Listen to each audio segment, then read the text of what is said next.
दोबारा वापस उसको सीपीआर देने की कोशिश नहीं किया, अच्छे से उसको प्रोसेस पता नहीं था। तो छणगुन से हॉस्पिटल पहुंचने तक कम से कम 20 मिनट लगते हैं। 20 मिनट की उस दूरी में क्या होगी, उसकी मौत हो गई थी रास्ते में। तो अगर आपको पता है तो मैं उन मतलब जो ड्राइवर्स हैं उनको ये कहना चाहूँगा कि एक्सीडेंट सबसे बड़ी जो है आफत है। ये रोड पे चलते हैं तो उस टाइम हम थोड़ा सा एक प्रिपेयर करके आए थे कि एक्सीडेंट के दौरान हम फोकस यही कर रहे थे आज की ज़्यादातर यहाँ ड्राइवर पार्टिसिपेट करेंगे। तो ड्यूरिंग अगर एक्सीडेंट आपकी गाड़ी का हो जाता है तो उसके बाद आप क्या करेंगे। तो मुझे नहीं लगता है यहाँ कोई ज़्यादा ड्राइवर हैं, म्यूनसिपलिटी वाले ज़्यादा दिख रहे हैं। चलो खैर जो भी हो, मैं आप लोगों को ये बताना चाह रहा हूँ कि इमरजेंसी किसी भी वक्त हो सकती है। इमरजेंसी ये लोग क्या हो सकता है कि एक घर में माँ बैठी है, ठीक है, उसके बच्चे को या उसके पति को या खुद को अगर गले में पानी फंस गया, वो भी एक इमरजेंसी सिचुएशन उसके लिए, वो डिजास्टर से कम नहीं है, ठीक है। तो ये मतलब ज़रूरी नहीं है कि कोई वार हो या अर्थक्वेक हो या कोई फ्लड आ जाए। मकसद ये है कि सिचुएशन किसी भी वक्त, किसी भी जगह, किसी भी हालत में किसी भी रूप में आ सकती है। फॉर एग्जाम्पल मैंने अभी जो बताया कि अगर माँ के सामने बच्चे को गले में कुछ फंस गया, मुझे बताओ कि वो उस माँ के लिए उससे सबसे बड़ा डिजास्टर और क्या हो सकता है? हो सकता है लंग्स को बोलते हैं पल्मोनरी, और रिससिटेशन, आर फॉर हो गया रिससिटेशन, उसको रिससिटेशन मतलब हो गया फिर से दोबारा रिवाइव करना, इसको हम शॉर्ट में बोलेंगे जिंदा करना। हार्ट और लंग को फिर से दोबारा जिंदा करने को प्रोसेस को हम बोलते हैं सीपीआर। हमेशा याद रखना, इंसान की जो डेथ होती है वो दो टाइप की होती है। एक को हम बोलते हैं क्लिनिकल डेथ। क्लिनिकल डेथ आपको पता नहीं चलेगा, साइंस बोर्ड है। क्लिनिकल डेथ में क्या होता है, इंसान के जो दोनों लंग्स और हार्ट वो काम करना बंद करते हैं और उसका जो ब्रेन होता है, दिमाग, उसके जो सेल्स होते हैं वो जिंदा रहता है। उस टाइप की डेथ को हम बोलते हैं क्लिनिकल डेथ। इसमें इंसान को मुर्दा करार नहीं दिया जाए, तो वो जिंदा रहता है, सिर्फ उसके हार्ट और लंग्स ने काम करना बंद किया है, बाकी उसका दिमाग जिंदा रहता है, वो मरा नहीं है। दूसरी टाइप की डेथ को बोलते हैं बायोलॉजिकल डेथ, जिसको हम बोलते हैं बायोलॉजिकल को आप क्या बोलोगे, पूरी तरह मुर्दा। इसमें आपका ब्रेन, हार्ट और लंग्स तीनों ऑर्गन्स काम करना बंद करते हैं। इस टाइप की डेथ को हम बोलते हैं बायोलॉजिकल डेथ। तो हमेशा सीपीआर कब देना होता है? क्लिनिकल डेथ में। बायोलॉजिकल डेथ में पहुंचने से पहले 6 मिनट, मतलब कोई क्लिनिकल डेथ में होगा, बंदा कोई क्लिनिकल डेथ में होगा, उसका हार्ट और लंग्स काम करना बंद कर रहे हैं, उसके 6 मिनट में अगर आपने उसको सीपीआर दिया, उसका गोल्डन टाइम होता है 6 मिनट, तो आप उसको बचा सकते हो, इजीली बचा सकते हो। अगर 6 मिनट के बाद आपने मतलब कोशिश नहीं किया तो आप वो बायोलॉजिकल डेथ में जाएगा, तो इंसान मर सकता है। तो रिसेंटली हमारे पिछले ईद में भी हमारे गांव में भी इस साइड भी आपको फोल्ड करना है,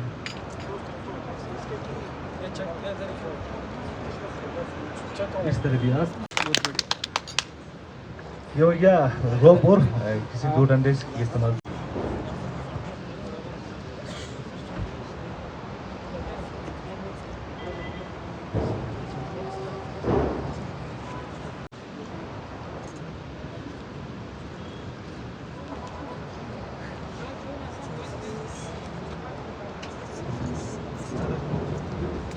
क्लो हिच लगाएंगे, इस तरह क्लो हिच लगा के रस्सी को 2-3 बार फोल्ड करेंगे, 2-3 बार सबट बांध के और दूसरे डंडे पे आपको घुसाना है। आपको यही प्रोसेस ऊपर से लेके नीचे तक कंटिन्यू करते आना है। एक फोल्ड,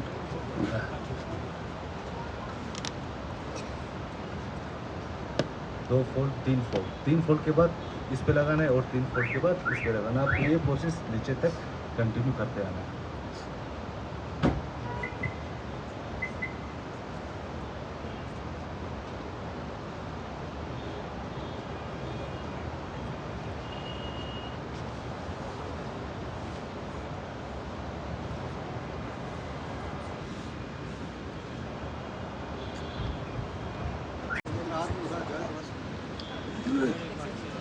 इसका स्प्रे हुआ है।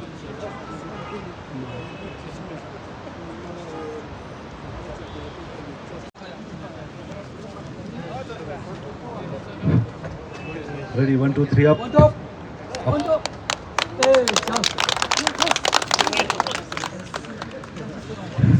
ये हो या ब्लैंकेट और 2 डंडे से। अगर आपके पास ब्लैंकेट भी नहीं होगा तो आप अपने स्वेटर से भी बना सकते हो हाँ स्ट्रेचर, ठीक है। तो हम अगर कोई वॉलंटियर अगर नंगा होने के लिए तैयार है तो आ जाओ।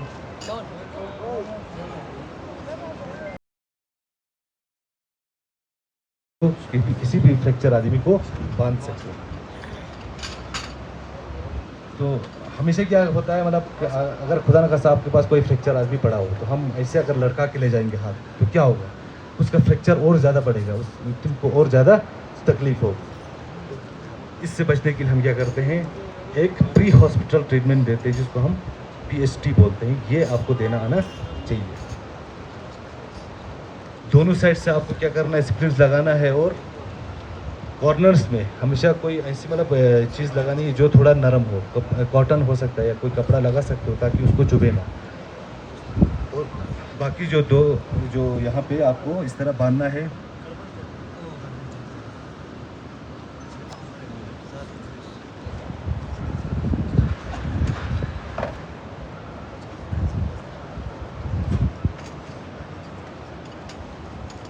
इस तरह बांध के इसके ऊपर भी हमने क्या किया, एक रेगुलर बैंडेज बांधेंगे जो इसका हाथ आगे पीछे ना हिले। इसके ऊपर एक नॉट लगाएंगे।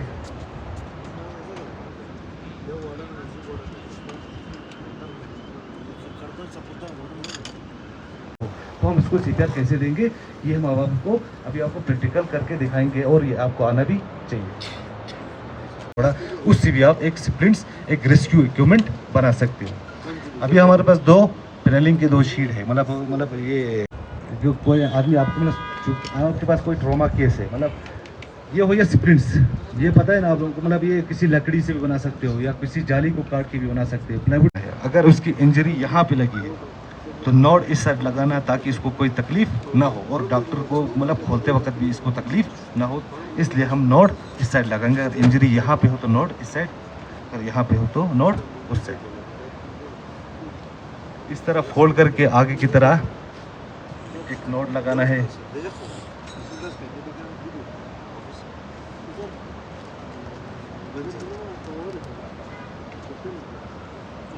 और ऊपर लास्ट पे एंड वाला नोड ऊपर लास्ट में लगाना है जो इंजरी के अपोजिट साइड होगी हमेशा।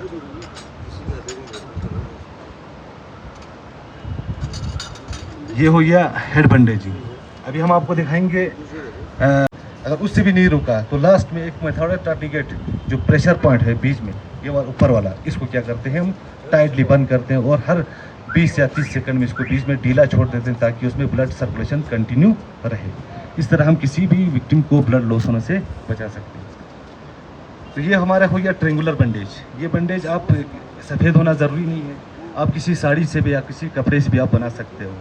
ये कब काम आएगी, आपको हेड बैंडेजिंग के लिए भी आएगी, स्प्रिंट्स बांधने में भी काम आएगी, फ्रैक्चर आदमी के ऊपर भी आप इसको बांध सकते हो। इसको आगे की तरफ फोल्ड करना है। फोल्ड करने के बाद ये जो ग्लव्स है इसको जहाँ पे इंजरी लगी है वहाँ पे आपको ग्लव्स लगाने हैं। उसके बाद इसको रेस्क्यूअर है नहीं, आप खुद को क्या हुआ, चोकिंग हुआ हो, मतलब आपके गले में फंसा हुआ, आपको कोई बचाने वाला नहीं है, तो आप क्या करोगे उस सिचुएशन में, तो कोई भी कुर्सी लाओगे, कोई भी हार्ड चीज़, मतलब कोई भी कुर्सी आप रख, क्या करोगे, अपना जो पेड़ है ये वाला पोर्शन, इस पर क्या करोगे, अपने आप को बिठाओगे और ऊपर से क्या करोगे, ज़ोर से अपने आप को पुश करोगे, मतलब धक्का दोगे आप ज़ोर से, जितना मतलब ज़ोर से दोगे आपको उल्टी आनी चाहिए, आपको ज़ोर से देना है और जो भी आपके गले में फंसा होगा वो तुरंत बाहर निकल आएगा। ये हो गया सेल्फ रेस्क्यू।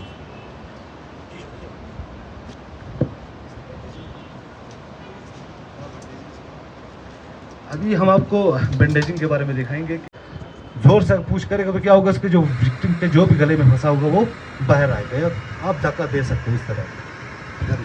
चेक करना है सर्कुलेशन, हम कहाँ चेक करेंगे, बच्चों के ज़्यादातर यहाँ पे एकदम पता चलता है, ये ब्रेंकियल पल्स बोलते हैं इसको, ये वाली पल्स को यहाँ पे 3 चीज, मतलब 5 सेकंड तक देखना है यहाँ पे बीट हो रही कि नहीं, अगर नहीं हुई तो इसके ऊपर भी हम क्या करेंगे, CPR दे देंगे।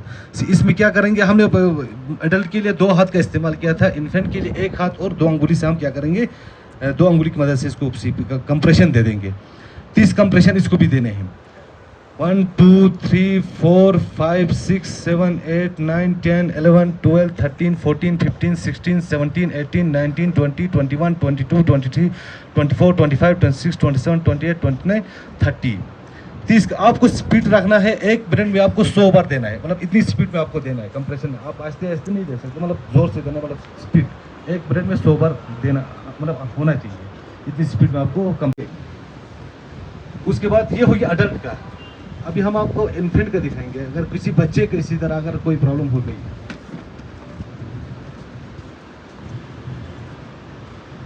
बच्चे को इस तरह, जिस तरह हमने एडल्ट का देखा था, एयरवेज इसी तरह खोलना है। अंदर मुंह में कुछ फंसा है उसका, मतलब गले में कुछ फंसा है तो उसको बाहर निकालना है। निकालने के बाद उसका एयरवेज, ब्रीथिंग और सर्कुलेशन। ब्रीथिंग हम कैसे चेक करेंगे? इसकी चेस्ट पे अपना हाथ रखेंगे, उसके नाक पे अपना कान रखेंगे इस तरह, और गिनेंगे 5 सेकंड। 1001, 1002, 1003, 1004, 1005। इस 5 सेकंड के दौरान अगर इसकी एक बार भी चेस्ट अप डाउन हो गई तो हम क्या मानेंगे? इसकी ब्रीथिंग प्रेजेंट है। अगर नहीं हुई तो हम मानेंगे इसकी ब्रीथिंग एब्सेंट है। 5 सेकंड तक गिनना है। 5 सेकंड में एक बार भी अप डाउन हो गई तो हमें सीपीआर देने की जरूरत नहीं है, वो ठीक है, सांस ले रहा है। अगर नहीं हुई तो हमें तीसरी चीज़ चेक करना है, जिसको हम बोलते हैं सर्कुलेशन। ब्रीथिंग एब्सेंट हो गई और तीसरी चीज़ हमें चेक करना है सर्कुलेशन। सर्कुलेशन हम क्या चेक करेंगे?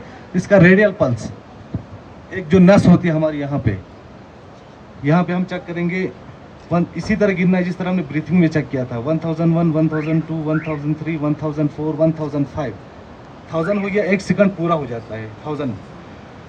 5 सेकंड में अगर एक बार भी बीट हो गई तो ठीक है, अगर नहीं हुई तो हम क्या मानेंगे? उसकी ब्रीथिंग भी, सर्कुलेशन भी एब्सेंट है। अगर यहाँ पता नहीं चला, ये वाली नस जो हमारा दिल और दिमाग के नज़दीक होती है, ये वाली नस, यहाँ पे हम चेक करेंगे 1001, 1002, 1003, 1004, 1005। 5 सेकंड तक देखेंगे। अगर इसकी बीट हो रही कि नहीं हो रही तो हम फौरन इसके ऊपर सीपीआर दे देंगे। सीपीआर देने का तरीका, ये जो दो हमारे निपल्स होते हैं उसके बीच में जो सेंटर बनता है वहाँ पे अपना मास्टर हैंड रखना है। मास्टर हैंड ये वाला, आप अगर दाएं वाला है तो दाएं वाला हाथ रखो, अगर बाएं वाला है तो बाएं हाथ ऊपर आपको चेस्ट के ऊपर रखना है। रखने के बाद दूसरे हाथ को लॉक करना है और विक्टिम के नज़दीक जाना है, जितना हो सके आपको नज़दीक जाना है। जाने के बाद जो आपके एल्बो से इनको टाइट रखने हैं और उसके ऊपर आपको कंप्रेशन देने हैं, 30 कंप्रेशन देने हैं। 2 3 4 5 6 7 8 9 10 11 12 13 14 15 16 17 18 19 20 21 22 23 24 25 28 29 30 30 कंप्रेशन दिया और 2 आपको mouth to mouth rescue breath देने हैं।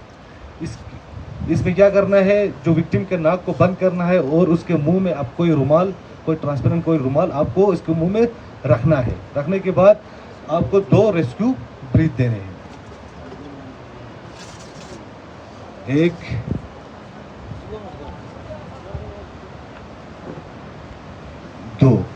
2 रेस्क्यू ब्रीथ दिया। फिर चेक करना है आपको, एयरवेज चेक करना है, ब्रीथिंग चेक करनी है और सर्कुलेशन चेक करना है।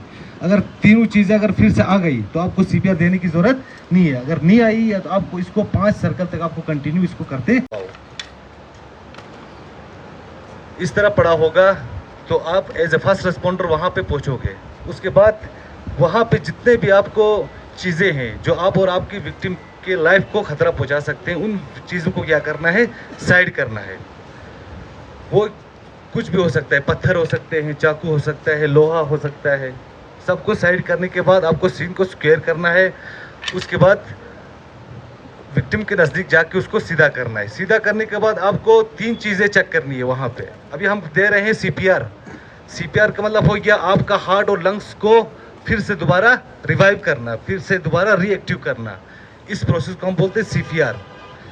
सीपीआर देने से पहले आपको 3 चीज़ें आपको चेक करनी है, ABC, एयरवेज, ब्रीथिंग और सर्कुलेशन। एयरवेज हम कैसे चेक करेंगे? इसका हेड को थोड़ा नीचे की तरह दबाएंगे और चिन को ऊपर की तरह लिफ्ट करेंगे और उसका जो ट्राकिया है, जो ये वाला ट्राकिया, सांस लेने वाली नली, उसको हम सीधा करेंगे।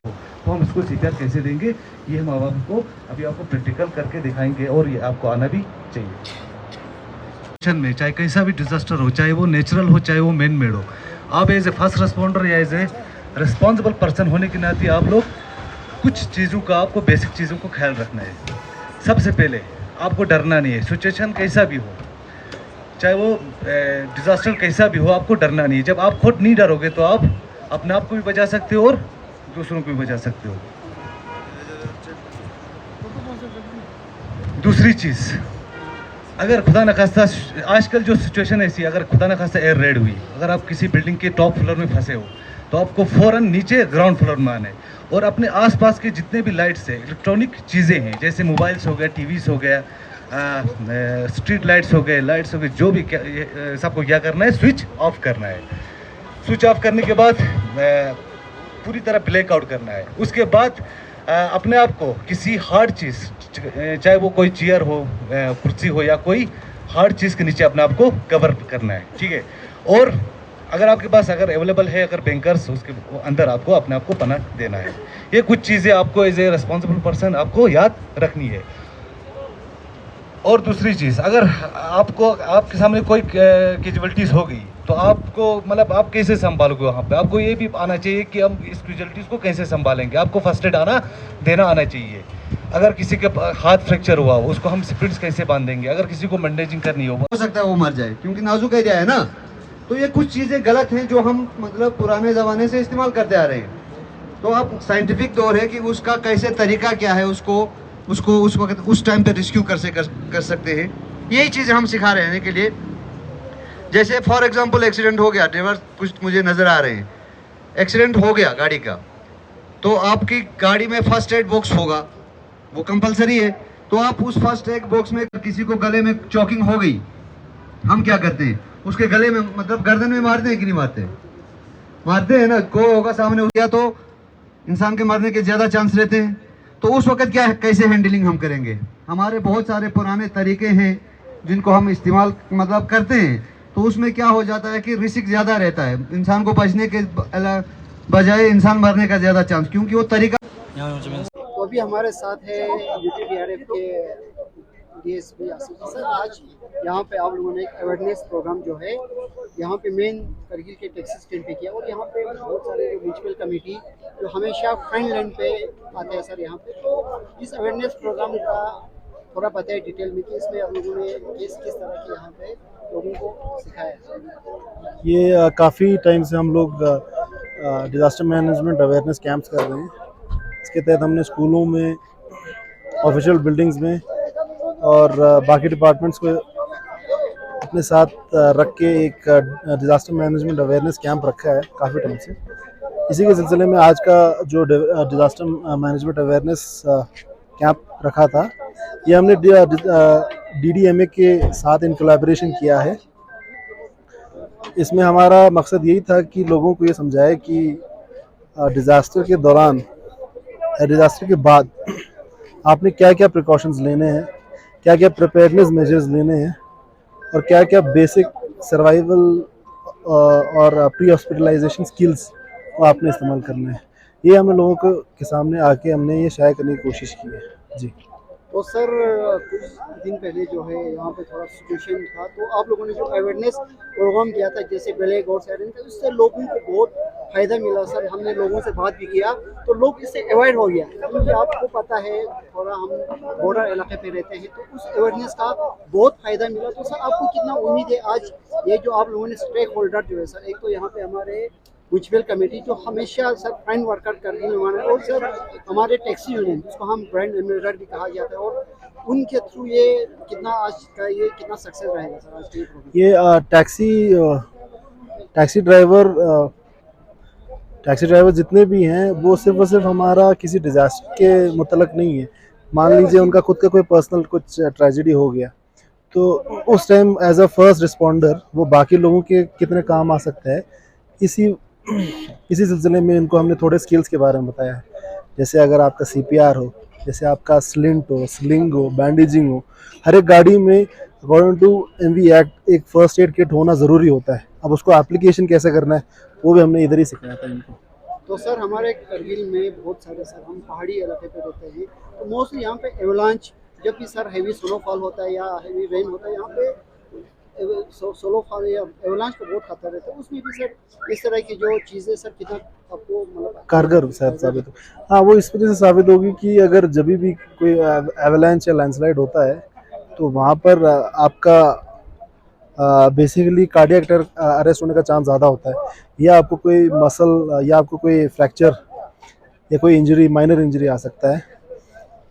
तो उसमें ये जो आपके जितने भी स्किल्स हैं, प्री हॉस्पिटलाइजेशन टेक्निक्स है जितने भी हैं, चाहे बेसिक फर्स्ट एड कैसे देना है, चाहे आपका स्लिंट बैंडेजिंग, स्लिंग फॉर्मेशन, चाहे आपने एक इंजर्ड को कैसे कैरी करना है, क्योंकि बहुत ज़रूरी होता है कि इंजर्ड को आप इस तरीके से कैरी करें कि उसको और भी ज़्यादा इंजरीज ना आए, चोट ना पहुँचे।